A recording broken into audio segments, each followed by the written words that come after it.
Mambo vipi? Poa. Hongereni sana. Na asante sana. Wewe kama moja kati ya wakongwe kwenye hii klabu ya Azam FC, umejisikiaje kwa mara ya kwanza klabu hii baada ya miaka 20 tangu kuanzishwa kwake kuingia hatua ya makundi kombe la shirikisho? Nafikiri ni kitu kizuri kwa klabu na kwa sisi wote ambao tunafanya kazi kwenye klabu hii pia. Yeah. Umekuwepo kwenye klabu hii kabla kwa miaka mingi. Unadhani kipi ambacho kimebadilika sana mpaka kimefanya klabu ipate mafanikio kama haya? Nafikiri watu walikuwa kwenye club wakati tupo, tumeondoka, tumerudi, wamesimamia ndoto zao. Nafikiri klabu imesimamia ndoto zake. Nafikiri hicho ndio kitu kikubwa sana ambacho klabu imeweza kumaintain na hatimaye leo tumeingia group stage kwa mara ya kwanza. So naamini hii ni mara ya kwanza, kuna mara nyingi zaidi zitakuja mbele. Yeah. Okay.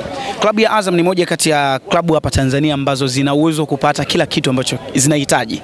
Uwanja upo, kila kitu ambacho wanakihitaji wanakipata. Unadhani changamoto ilikuwa nini hasa mpaka klabu ya Azam kwa miaka yote ile ilikuwa inaishia hatua za awali?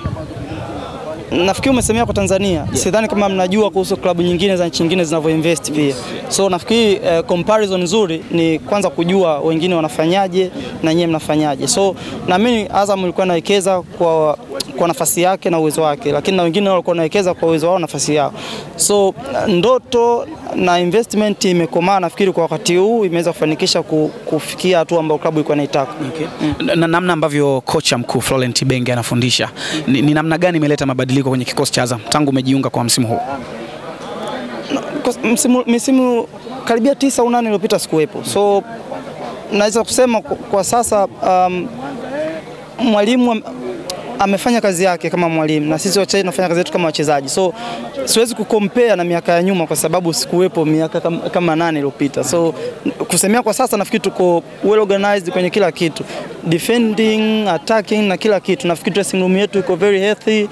Hamna problem yoyote, camp yetu always iko hivyo. So naamini hicho ndio kitu kikubwa ambacho mwalimu amekileta. Asante. Kwa kumalizia, unaona mkifika wapi kwa namna ambavyo unaona timu inacheza mazoezini, mipango ya timu kwenye hatua ya michuano ya kimataifa?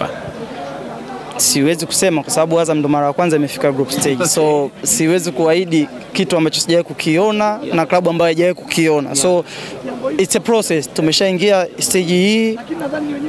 Nafikiri stage inayokuja inahitaji maandalizi mengine na kila kitu kingine kabisa kuweza kumaintain na kufanya vizuri huko. So nikisema chochote sasa hivi nitakuwa nadanganya. Mimi napenda kusema ukweli ambao naujua. Basi nashukuru sana. Asante sana. Pamoja sana. Hapo.